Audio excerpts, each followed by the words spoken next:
So today, my presentation is the last presentation of the day. So I'm going to speak about decentralized finance and how this is impacting, in my view, the financial system. So, and just a clarification, I am the head of credit and financial risk at TIE. My name is Susana. And I'm going to be speaking about this from a business perspective and from an innovation perspective. I'm not a data scientist. I work with data scientists. I collaborate extensively with data scientists to create credit models, to create other type of models to enhance the performance of the products. So bear in mind, if there are some technicalities that you can contribute with, please do contribute during the questions and answers sessions, and let's start then. So decentralized finance, I'm going to be speaking about, what decentralized finance is and the whole ecosystem which is being actually under development is impacting, this ecosystem is impacting how we offer products to peers, how we offer products to different consumers globally. This is also changing how we manage companies and how we have innovation, like we manage the innovation within this decentralized autonomous organization. So we're going to be covering that. Also, opportunities to use AI to innovate the ecosystem and to offer better products to consumers. And finally, we're going to have some time for questions.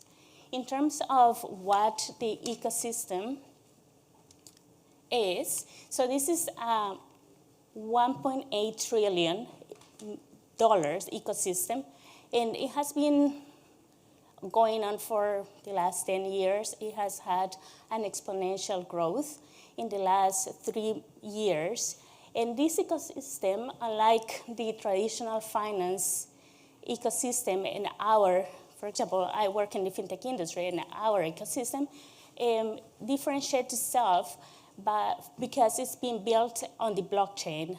So all the companies providing services and products in that ecosystem, they are built on a blockchain protocol. Most of them are built on Ethereum. And these companies as well, they have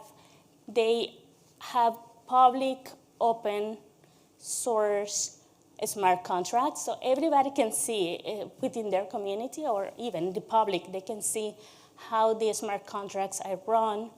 They can also provide recommendations on how to improve the smart contracts. And there are communities providing, communities within for example, the decentralized autonomous organizations providing suggestions how to improve, how to run the companies. Another characteristic of these companies is that they are global, they are decentralized, they don't need a bank, they don't need a fintech company to enable transactions between individuals. It's a peer-to-peer economy. And also they're complicated to build because the infrastructure it's in the blockchain is not easy to build. However, there are no barriers of entry. So anybody can build a blockchain company as long as they raise money and they have sufficient, a good idea, and they understand how to leverage the infrastructure. Additionally, these companies, they are fast. They provide the products fast. They don't need authorization. Like, for example, if I want to get a loan from a decentralized finance company, I don't need to get the approval from an underwriter. I don't need to go through a series of approvals or even automated approvals. The only thing that I need to have is the need for a loan. I need to meet certain criteria, which is coded in a smart contract, and for the smart contract to run, and then the loan, if I find a lender which is willing, like a peer lender which is willing to provide the loan, it will be given to me. So it's much more decentralized compared to a bank. And finally, these companies, they use stable coins, which are coins which are pegged to US dollars, like a fiat currency, or they can be pegged to or backed by assets, like gold or any other asset with a value. So that, for example, there's a company which is called MakerDAO. So this company has pegged the DAI, which is the native token which they have created, to the dollar. So I can, for example, as a user, what I can do is I can provide some of my cryptocurrency. I can give them Ethereum, and then they will give me some DAI tokens as a credit, as a loan. Finally, this ecosystem is under development. It is exclusively built in the blockchain. It's traceable.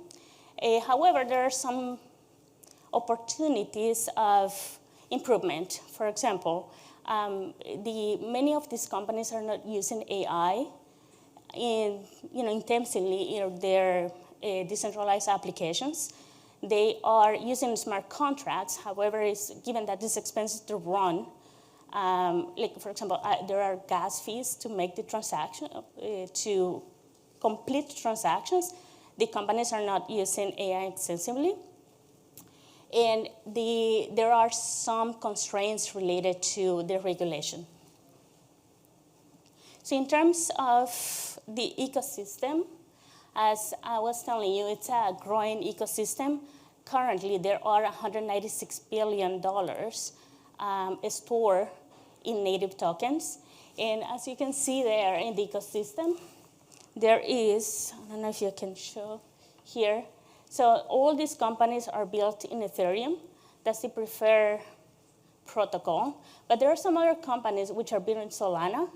And this is because Solana has lower gas fees or transaction fees. So it's more convenient for the companies to have a product offer in Solana because it's cheaper for the users and it makes more profit to the companies. Something that is really interesting about this is that there's this part, given that all these transactions are recorded in the blockchain, it provides great opportunities to, for example, lenders, which are users of, I think Experian is not here anymore, but like credit bureaus, like all the data that the credit bureaus offer to the banks, it could be stored in the blockchain, and there could be companies created as decentralized companies which will use all that information, and it's transactional information about the amount of the loans, the repayment history, the interest of the loan, the date the loan was taken, the collateral. So it can create a whole database with information, trusted information with timestamps about a loan and a user.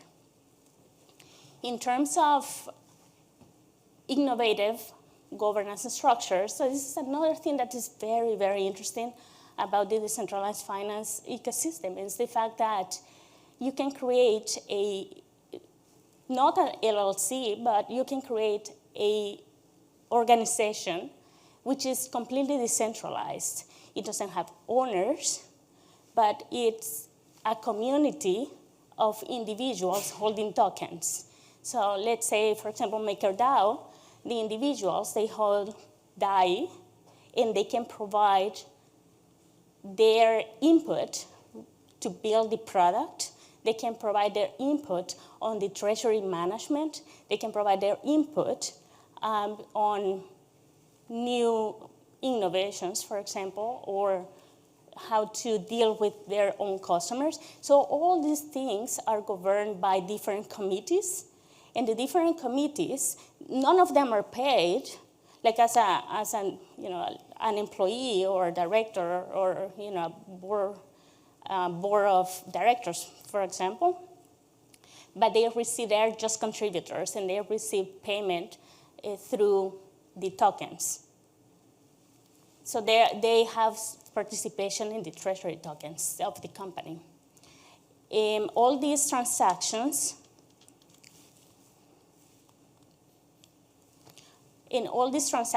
again, are stored in the blockchain. So, as a user of decentralized finance, I have always wondered how do they work?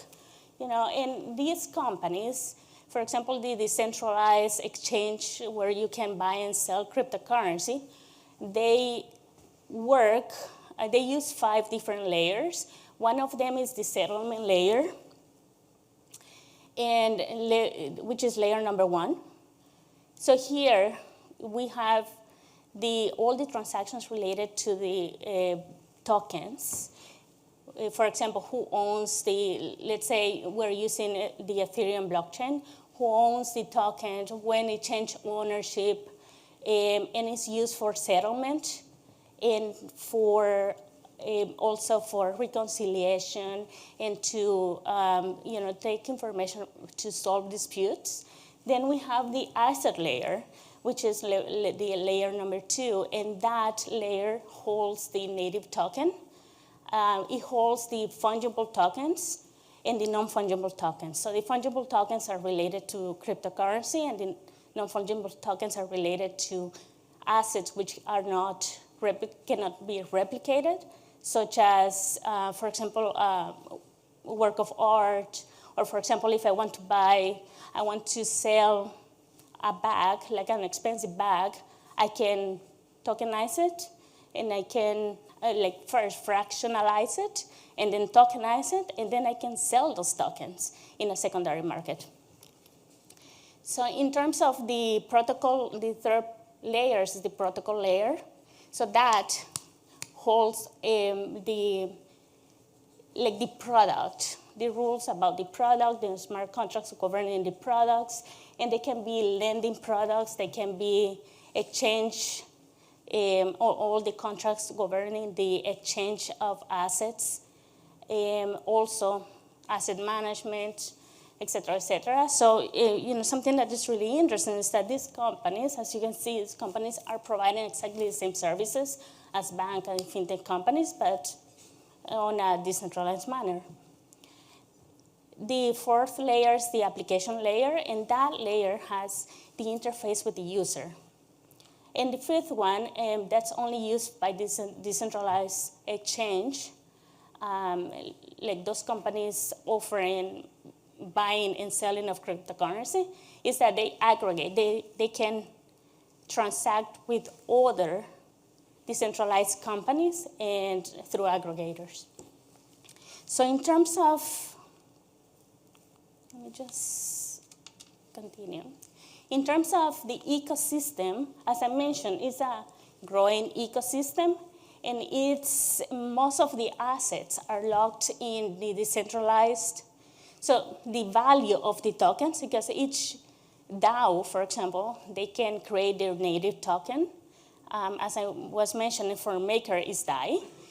So that token is traded in an exchange, and it has an intrinsic value. So the total value locked in those companies or in the DeFi tokens are mainly stored in decentralized exchanges, in loans, in yield products, and also in some other applications which allowed the decentralized apps, the dApps, to transact with other dApps and provide a more holistic service to the user. So in terms of the protocols that we have, so as I was mentioning, some companies are just providing DAO protocols, other companies are providing governance protocols, and there are so many new companies, for example, for new users, or there's a founder wanting to create a new company. There's, for example, this company, this is called SuperDAO. So they explain step by step how to create the company, and advice on how to set up the company, which state, which country, tax implications, et cetera, et cetera. So it's a very exciting ecosystem. In terms of the DAO, as we just discussed, it provides a decentralized blockchain infrastructure, and it has, all these companies, they issue a native token, and this native token is usually in their treasury, and the stored value is used to make payments to the contributors. And as we can see here, these companies are decentralized. They're fast, and they have a set of governance processes which are documented in smart contracts and are available to everybody to see, audit, and recommend changes for.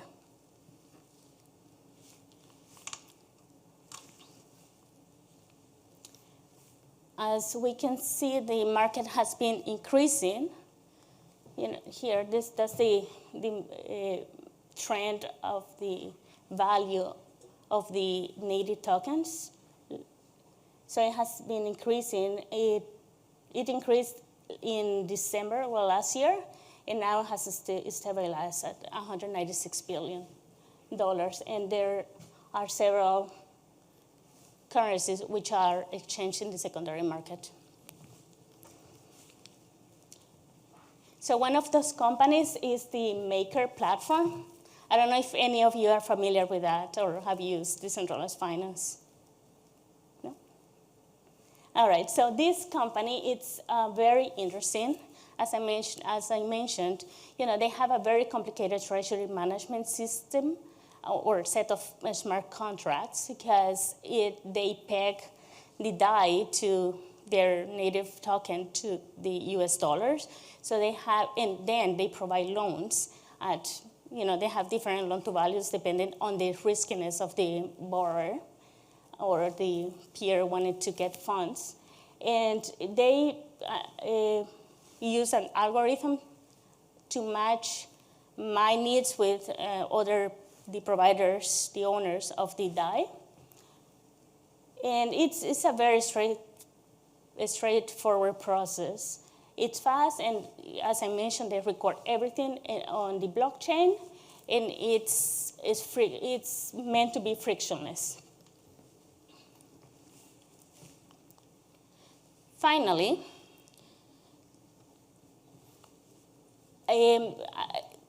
there are many opportunities in this ecosystem, both in the decentralized finance and DAO ecosystem, because it provides, from a business perspective, it provides decentralization, transparency.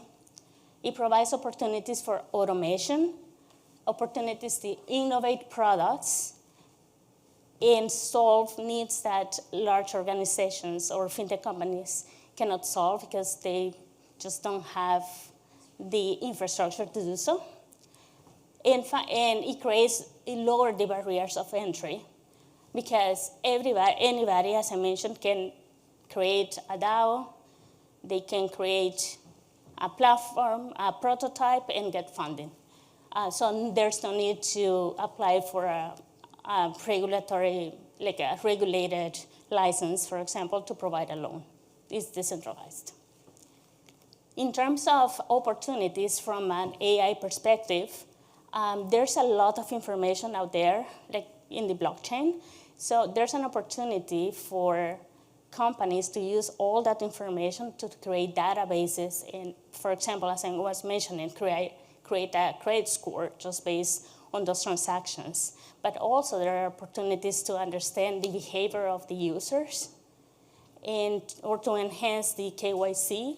However, it will be a transactional KYC, not a user-level KYC, and to offer that, to sell that information to the companies, to users, to banks, et cetera, et cetera. So as a takeaway, from my view, for example, from a business development perspective, there are so many opportunities for founders to create a company in, for example, tokenize assets, create a secondary market, sell it, and build a community. They don't have to do it by their own or have a very expensive management team to do it. No, they can do it through decentralized autonomous organizations and leverage the network to speed up the innovation and to create better products faster.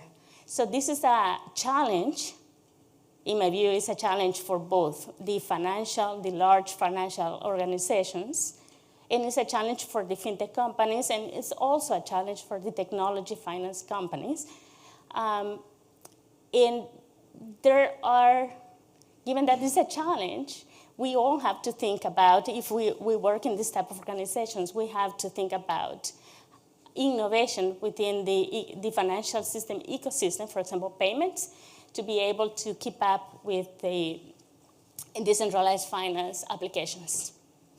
All right, so that's all from me. Thank you.